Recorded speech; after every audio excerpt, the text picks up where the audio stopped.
haven't posted in a while. Oh, we're posting again. Spraying the 3 pan. eggs. We have a cup of water, and we have a 1/3 cup of vegetable oil, and we're using normal oil. Adding the cake mix. Make sure you stir it for 2 minutes. Stirred it more like my mom. Heat the oven. Make sure you add it into the pan. Make sure you scrape every last bit out. Make the cream cheese frosting. You need some cream cheese, some butter for now. Yum, doesn't that look good? Make sure you stir. Add a pinch of salt. Add vanilla so it cools fast. Ow! Powdered sugar. Oh, should have started that slower. Until well blended. Roll out the fondant.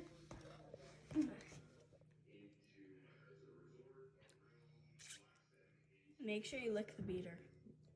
Worth it.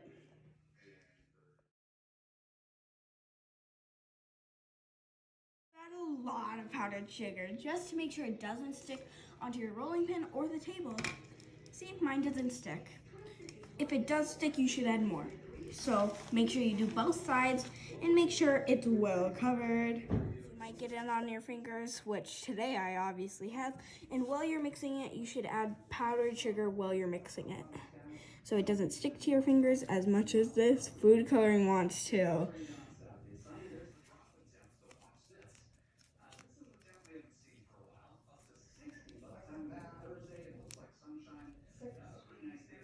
Listen to this when you don't add powdered sugar. And I'll show you with powdered sugar and without, okay? Well, you already heard without. Do you hear anything? No, I don't think so. Isn't this such a pretty color?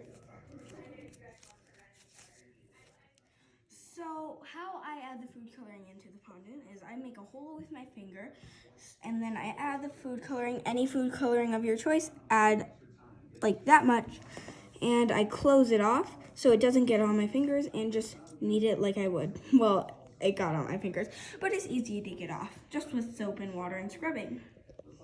So mix it up, stack it up, and add the cream cheese frosting in between. I'm going to be doing, I think, 2 cakes, 3 with one and another 3 with one, which I realized we could have done a double-decker cake. We could have done 2 big ones and 2 small ones, but we can make 2 small cakes, so yeah.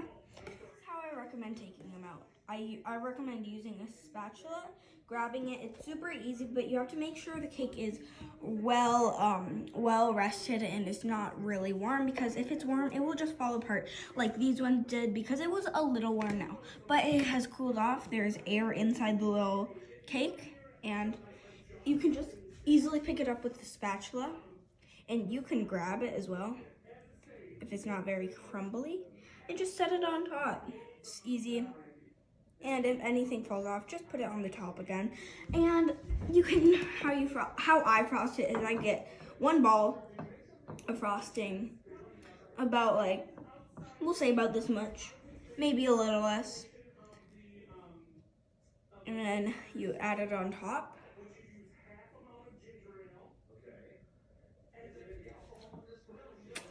And then anything that doesn't look pretty, you can just cut off real quick.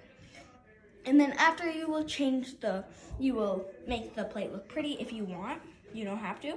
I use a knife and I hold the cake if it's getting kind of tall. And I just spread. It's easy spreading, and I'm almost done. See, I'm almost done spreading, just this couple corner. You have to add the top on. Make sure it fits perfectly. 2 cakes we made. One has a snowman and one just has snow. So we added the fondant and added everything else. Thanks for joining us today. Bye.